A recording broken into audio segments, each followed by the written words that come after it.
Welcome back to my channel, guys. We are back here another day.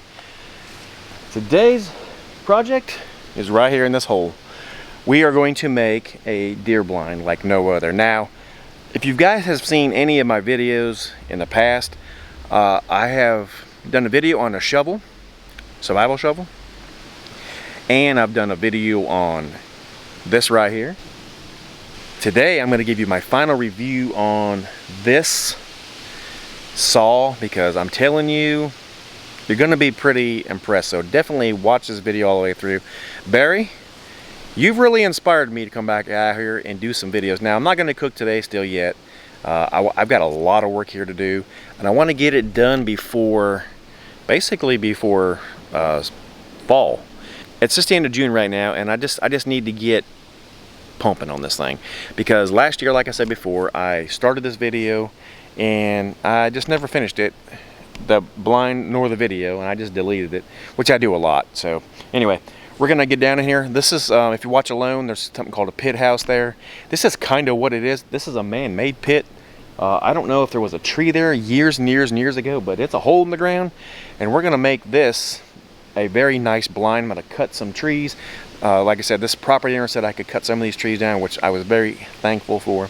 And yep, this is a good spot to ambush some deer. I've seen many deer here, never had an opportunity to shoot, but this year I think it's gonna be a little better. So stick around, guys, and I think you're gonna like what you see here. All right, so my plan of attack today is to cut these trees right around where I'm gonna make the blind, and also up here there are some blowdowns, the big blowdowns, and I'm gonna be putting them in front. Now next time I come up here, I'm gonna bring my shovel and I'm gonna dig all that crap out. Basically, I'm gonna bring the logs down here and lay them here, kind of gonna get a measurement of what I think I need, get them ready to go, and then I'm gonna, like I said, take that shovel and clean out everything I can. I'm gonna try to make a little seat where I can put a seat in here and be comfortable, basically, you know, all day. My ultimate goal, possibly, and I said yesterday, but I'm not 100% sure what I'm gonna do on this yet, but my ultimate goal was to make it big enough to actually sleep in overnight. Now, I still may do that. I am gonna bring a tarp up here. I don't want a whole lot of noise flapping in the wind. As you can see, it's probably windy in the microphone, not sure, but it's pretty windy today. And I was gonna fly the drone, even though right here it's thick. I was gonna put the drone up high enough so you guys can see, but as thick as it is, I just don't think I'm gonna do that, because of the simple fact that there's a lot of overhanging limbs. So I just don't want to blow into it. So, and the wind's not all the time, it's just a gust, regardless. And then I'm gonna bring that shovel, like I said, and clear all this out, and just, so we'll see how that all plays out, and yeah, we'll just go from there, guys. All right, we got a lot of work to do in a little bit of time, because I do have to go to work today, but you know what? I love being out here in the woods.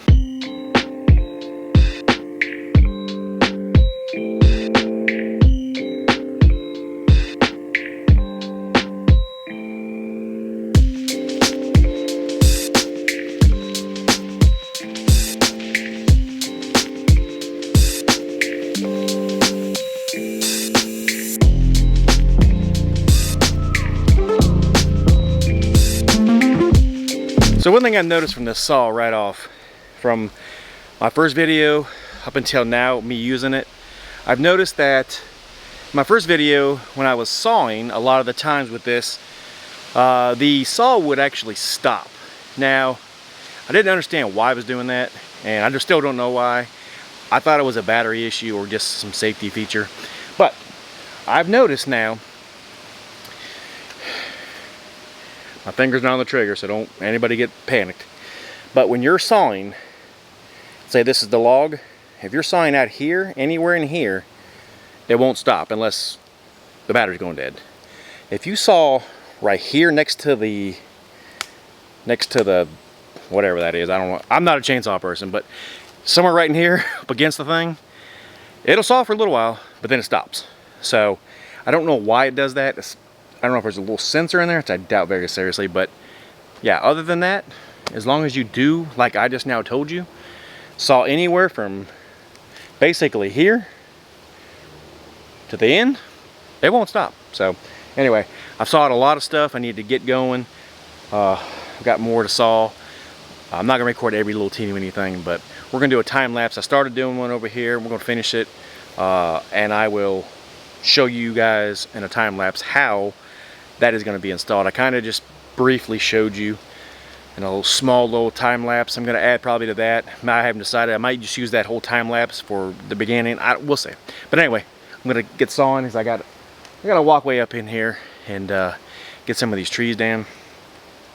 Well, the ones that are down, cut them up, and get ready to get ready. So anyway, we need to get going. Enough talking. I'll see you.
Alright guys, it's a hot one up here today. I don't know if you can see the sweat on my brow or not, but we've got a pretty fair amount done. This is a really big blind, enough for 2 people. Like I said, my main objective was to make it big enough where if I wanted to sleep in it, even if I come up here, you know, an hour too early in the morning, just to sit and wait for the deer or whatever, you know.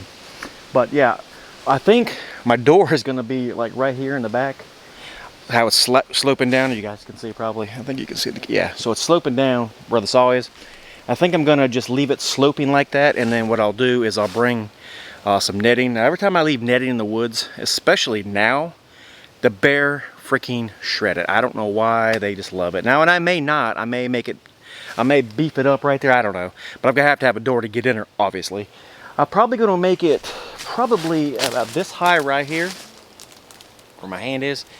That way it gives me enough room that I can actually get up, you know, and take a shot if need be, or still be able to put a tarp over top if it does rain. Because I'll probably leave a tarp up here too. I'll probably cover it up, and then, you know, that way if it does rain, I'll have it up here. And then that tarp will have the smell of the woods already on it, so I don't have to worry too much about, you know, coming from Walmart or Amazon or wherever I get it from to have that smell. So it'll be already acclimated to the woods. Guys, this is it for this scene.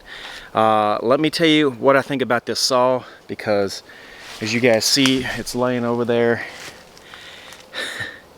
For this stuff, pruning your house, your trees in your house, trimming your lanes for deer season, doing this kind of stuff on your four-wheeler, on your motorcycle, on your bike, guys, I'm telling you, this is really, really, really, really a fine saw.